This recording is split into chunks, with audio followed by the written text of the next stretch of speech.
Vous ne pouvez pas faire de meeting, vous ne pouvez pas faire une réunion publique, vous ne pouvez même, parfois même, vous êtes en réunion dans votre maison, on vient dire il faut interrompre la réunion.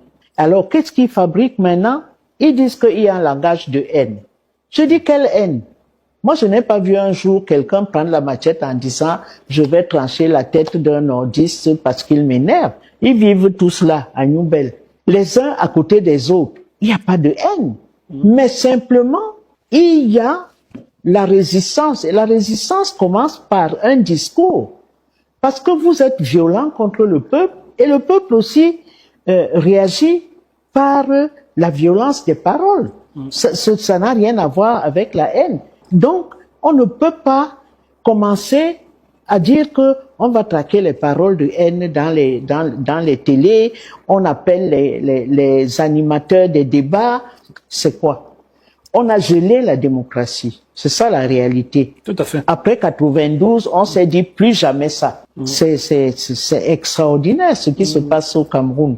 C'est incompréhensible que le gouvernement laisse faire. C'est incompréhensible que des médias dont on connaît les financeurs, n'est-ce pas, qu'il y ait une espèce d'orchestre organisé pour, comment on dit ça, c'est-à-dire fausser le débat politique de fond et le remplacer par des chimères. Je voudrais terminer avec l'émission avant que mon frère bien-aimé ne prenne la parole. À la suite de mon frère, je vais te préciser. Ces héros sont tellement grands. Aujourd'hui, c'est un patrimoine universel. Mais aller en Guinée, aller ailleurs, aller en Égypte, aller en Angola, parler de Wandje comme ça. Aller en Angola, aller en Égypte, aller au Soudan. Aller parler de Wandje, des épécistes. Aller en Guinée-Conakry, vous allez voir des lycées, des cimetières consacrés à nos héros. Wandje, Moumie, c'est un patrimoine universel. Ça dépend du cadre national.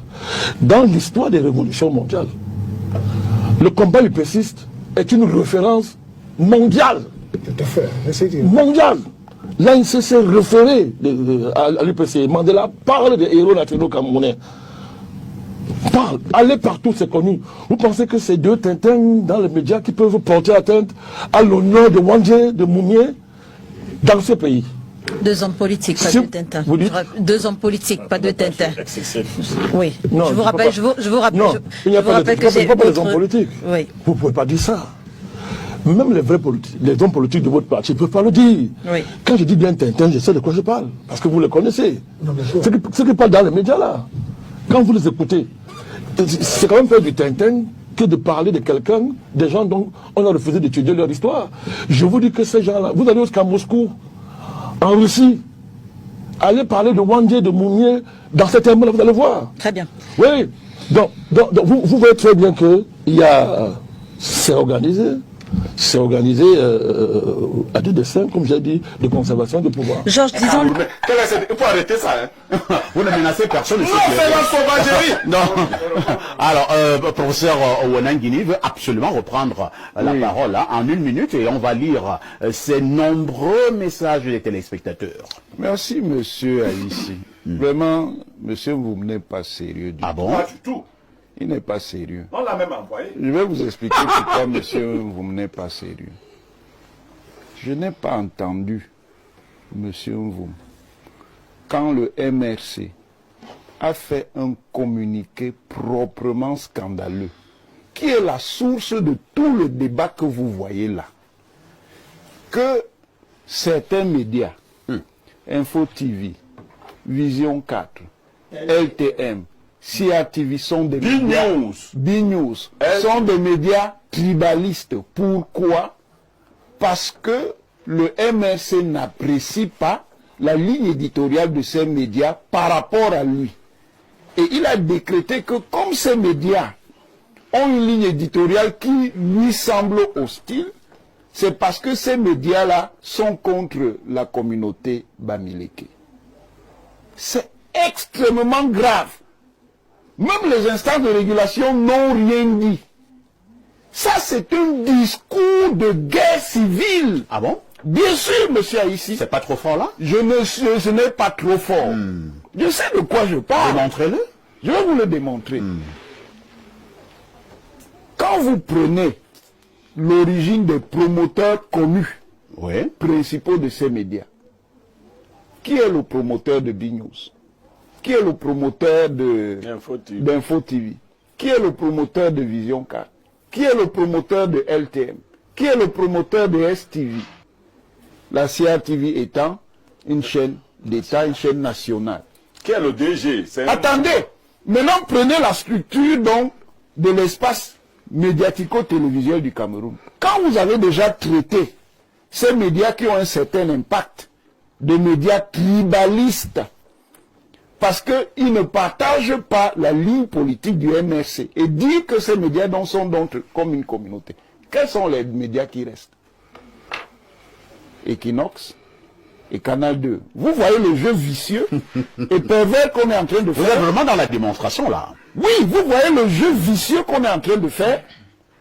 Ça c'est bien. De deux, les gens qui ont une sensibilité d'opposition, qu'est-ce qu'ils me disent de Paul Biya du RDPC dans ce pays? Vous avez déjà entendu un RDPCiste dire à quelqu'un qui critique le président Biya ou le RDPC qu'il est tribaliste? Mais essayez de critiquer le MRC. Dès que vous critiquez le MRC, on dit que vous êtes tribal. Ça veut dire quoi? Le MRC, c'est donc un parti tribal pour que toute critique, sans examen de son contenu, soit considérée comme une critique tribale. C'est un jeu extrêmement dangereux. C'est eux qui ont créé cette polémique parce que les débats qu'on organise là sont venus après. Pour revenir maintenant sur ce que M. Elimbi Lobé dit, moi, je n'ai pas exactement la même position, mais pour les faits, la LMK, dans le Mungo, a bel et bien fait du nettoyage ethnique. Ah bon? Bien sûr, et même pas seulement dans le Mungo. Dans le BAM, dans le CAM. Et par terrorisme. Donc, on peut être attentif au combat de l'UPC. Reconnaître sa valeur, mais il faut dire la vérité. La vérité est qu'il y a bel et bien eu accaparement de terre, il y a eu incendie de village, il y a eu nettoyage ethnique dans le Mungo, et dans le Camp, et dans le Mbam. On ne réconciliera pas les Camerounais avec le mensonge. Il faut dire la vérité, cela n'enlève rien à la dimension positive du combat de l'UPC. Il n'y a pas de décolonisation du Cameroun sans prise en compte de l'importance du mouvement UPC. Mais l'UPC, ce n'est pas non plus divin. Tout mouvement politique, tout groupe politique peut commettre des turpitudes. Mais, quand les gens, parce qu'on a critiqué Wandie, et je vous aurais montré une vidéo, où le propre secrétaire d'Ernest Wandie, qui s'appelle Jacep Mathieu, lui-même a reconnu les conditions dans lesquelles ils ont fait le maquis dans le monde. Et ça revient à ce que dans sa perspective politique. Tout ça pour dire quoi? Pour dire que les sources de ce qu'on appelle le discours de haine. 1. L'ignorance. 2. L'intolérance. Et paradoxalement, monsieur, ici, l'intolérance vient de beaucoup de milieux dits d'opposition. Ils sont contents de critiquer le RDPC, de critiquer Paul Biya, mais n'acceptent pas qu'on critique leur leader et qu'on critique leur ligne. Quand des gens sont donc déjà aussi intolérants et violents dans l'opposition, imaginez-vous le jour où ils seront au pouvoir, qu'est-ce qu'ils vont faire? Au public, le gouvernement reste toujours aussi silencieux. Comment est-ce qu'il faut analyser ce silence? Je ne comprends pas le silence du gouvernement. Je suis moi-même aussi très inquiet d'abord sur le refus de faire respecter les lois qu'il a lui-même votées. Le refus de faire respecter devant les cas de flagrant délit. Hein. Parce que c'est que la question là dont on parle, c'est un flagrant délit. C'est un flagrant délit. Le gouvernement ne prend pas son responsabilité, mais je comprends pourquoi. Pourquoi? Parce qu'il faut le tribalisme d'État. C'est quoi le tribalisme d'État? Dans un jargon plus soutenu, nous appelons ça la géoethnie. La géoethnie, c'est l'héritage que le colon a laissé à l'État, qui lui est néo-colonial. Nous, on l'appelle toujours comme ça, l'État néo-colonial, pour des raisons évidentes. Le colon lui a laissé un héritage consistant à hiérarchiser les tribus et à les organiser dans le sens de diviser pour mieux régner ou conserver le pouvoir. Donc, à la veille d'une élection présidentielle comme celle-ci, on est à la veille, on est à quelques mois, l'État est très à l'aise qu'on allume le feu géo-ethnique. Je ne dis pas que c'est un État tribaliste. Attention, on confond les choses. Je suis bien clair. On ne peut pas gouverner le Cameroun en s'appuyant sur c'est pas un État tribaliste. J'ai dit géo-ethnie, la géo-ethnie. Donc, c'est très facile pour évacuer les vrais débats de fond, de laisser mettre sur la table les questions comme le tarot tribaliste. Puisque c'est évident que ça fait, d'ailleurs, à la faveur de ce débat, et mon ami du LPC, il comprend ça très bien, à la faveur de ce débat, qui a profité à la fin, de manière objective? Tous ceux qui sont joués à ce jeu-là, qui a profité à la fin? Ben, c'est M. Biya.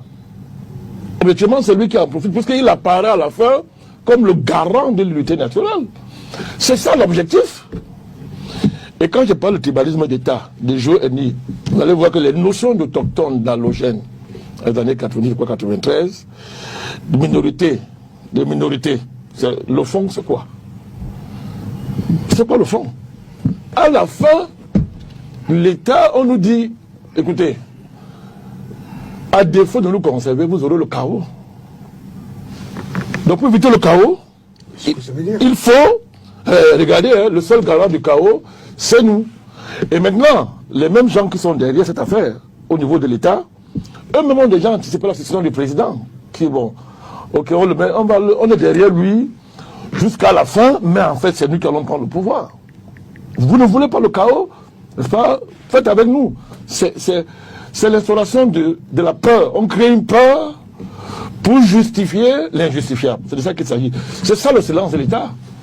Parce que c'est le flagrant délit. Est-ce qu'on peut expliquer pourquoi on refuse d'appliquer la loi? C'est pas la première fois. Les mêmes gens qui soutiennent celui qui a appelé Wandé bandit, parce que je pense qu'il n'est même pas digne qu'on prononce son nom ici, les mêmes gens qui le soutiennent, ils le font dans des médias financés par les barons du pouvoir. C'est connu. Ces médias-là sont financés par les barons du pouvoir. Et on déroule le tapis rouge. Et c'est-à-dire les mêmes gens qui disent que, à cause de prétendues exactions, il est bien prétendu, parce que ce n'est pas il n'y a aucune démonstration, aucune preuve qu'ils immobilisent, ils mettent sur la table, à part des bouts de papier qui ne signifient rien, n'est-ce pas? Et à la suite d'un certain général, qui lui-même continue à appeler les patriotes de bandits, de terroristes, et c'est cela, je parle du général Semengue, le dit, c'est pas vous menacez, c'est un fait, il a dit, d'ailleurs c'est chez vous ici qu'il a dit, n'est-ce pas? Ces mêmes gens ferment les yeux sur le fait que l'État camerounais, là, est-ce que les crimes de certains militaires camerounais peuvent nous pousser à dire que l'armée camerounaise est criminelle, est une armée criminelle? Est-ce que tout ce qui se passe dans le Nozo, au niveau dans le Nozo, quand vous allez dans ce coin-là, vous voyez aujourd'hui l'émergence de beaucoup de villas neuves, des duplex, de belles maisons. Quand vous allez, on vous dit que non, ça provient du Nozo. C'est-à-dire qu'il y a les gens qui se sont enrichis à la faveur du Nozo. Est-ce qu'à cause des actions de l'armée dans ce point-là, on peut dire que le combat pour l'unité nationale et l'intégrité du territoire, que c'est un combat criminel? On peut franchir ce pas. Mais les gens qui ont fait semblant de faire chorus avec ce prétendu défenseur autoproclamé d'une cause communautaire, on passe le temps à justifier cette thèse-là en convoquant ça. Les crimes rituels qu'il y a eu dans ce pays, tous les crimes non lucidés qu'il y a eu dans ce pays, est-ce que ça peut pousser quelqu'un de sensé à dire que le président Biya c'est un criminel? Est-ce que quand les militaires tuent, on va dire que le président Biya c'est un criminel? Peut-être le chef de l'armée, chef suprême de l'armée, c'est ce qu'on dit. On va dire que c'est un criminel. Vous voyez donc, du point de vue de la raison politique simple, ce débat n'est pas. C'est incompréhensible que le gouvernement laisse faire. C'est incompréhensible que des médias dont on connaît les financeurs, n'est-ce pas, qu'il y ait une espèce d'orchestre organisé pour, comment on dit ça, c'est-à-dire fausser le débat politique de fond et le remplacer par des chimères. Je voudrais terminer avec cette émission avant que mon frère bien-aimé ne prenne la parole. À la suite de mon frère, du RDPC.